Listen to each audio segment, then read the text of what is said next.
लोगों, अपने परवरदिगार की इबादत करो जिसने तुमको और तुमसे पहले लोगों को पैदा किया ताकि तुम उसके अजाब से बचो, जिसने तुम्हारे लिए जमीन को बिछोना और आसमान को छत बनाया और आसमान से मेंह बरसाकर तुम्हारे खाने के लिए अनवाओ अक़साम के मेवे पैदा किए।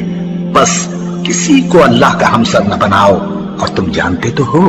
और अगर तुमको इस किताब में जो हमने अपने बंदे पर नाजिल फरमाई है कुछ शक हो तो इसी तरह की एक सूरत तुम भी बना लाओ, और अल्लाह के सिवा जो तुम्हारे मददगार हों उनको भी बुला लो अगर तुम सच्चे हो।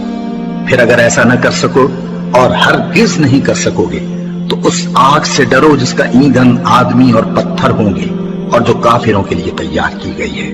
और जो लोग ईमान लाए और नेक अमल करते रहे उनको खुशखबरी सुना दो कि उनके लिए नेमत के बाग हैं जिनके नीचे नहरें बह रही हैं। जब उन्हें उनमें से किसी किस्म का मेवा खाने को दिया जाएगा तो कहेंगे ये तो वही है जो हमको पहले दिया गया था, और उनको एक दूसरे के हम शक्ल मेवे दिए जाएंगे और वहां उनके लिए पाक बीवियां होंगी और वो बहिश्तों में हमेशा रहेंगे। अल्लाह इस बात से आर नहीं करता कि मच्छर या इससे बढ़कर किसी चीज मसलन मक्खी मकड़ी वगैरह की मिसाल बयान फरमाए।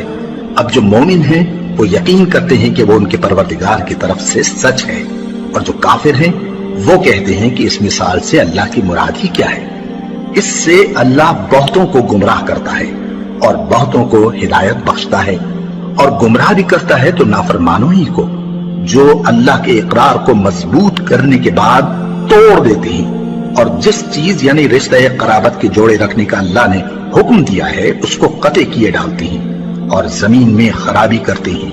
यही लोग नुकसान उठाने वाले हैं। काफिरों, तुम अल्लाह से क्यों कर मुनकिर हो सकते हो?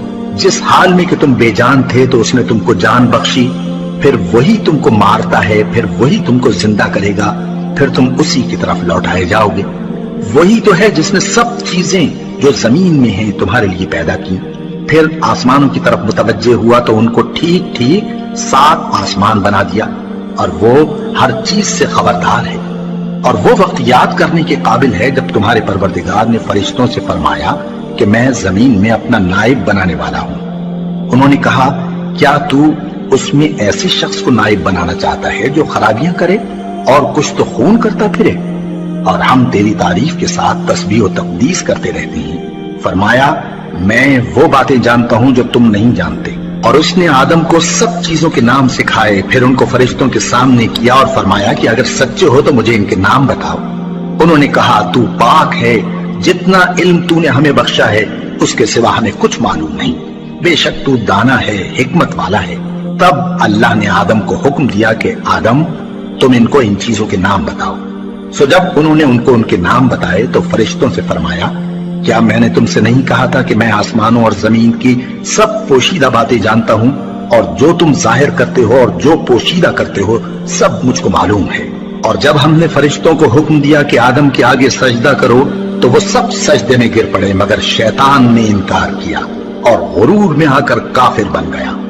और हमने कहा कि ऐ आदम, तुम और तुम्हारी बीवी बहिश्त में रहो और जहां से चाहो बेरोक टोक खाओ पियो, लेकिन इस दरख्त के पास न जाना, नहीं तो जालिमों में हो जाओगे। फिर शैतान ने दोनों को उस दरख्त के बारे में फिसला दिया और जिस ऐशो निशात में थे उससे उनको निकलवा दिया।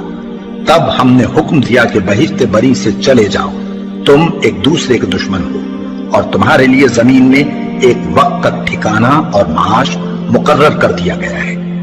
फिर आदम ने अपने परवरदिगार से कुछ कलिमात सीखे और मुआफी मांगी तो उसने उनका कसूर मुआफ कर दिया। बेशक वो मुआफ करने वाला है, बड़ा मेहरबान है। हमने फरमाया कि तुम सब यहाँ से उतर जाओ, जब तुम्हारे पास मेरी तरफ से हिदायत पहुंचे तो उसकी पैरवी करना, कि जिन्होंने मेरी हिदायत की पैरवी की उनको न कुछ खौफ होगा और न वो गमनाक होंगे, और जिन्होंने उसको कबूल न किया और हमारी आयतों को झुटलाया वो दोज़ख में जाने वाले हैं और वो हमेशा उसमें रहेंगे।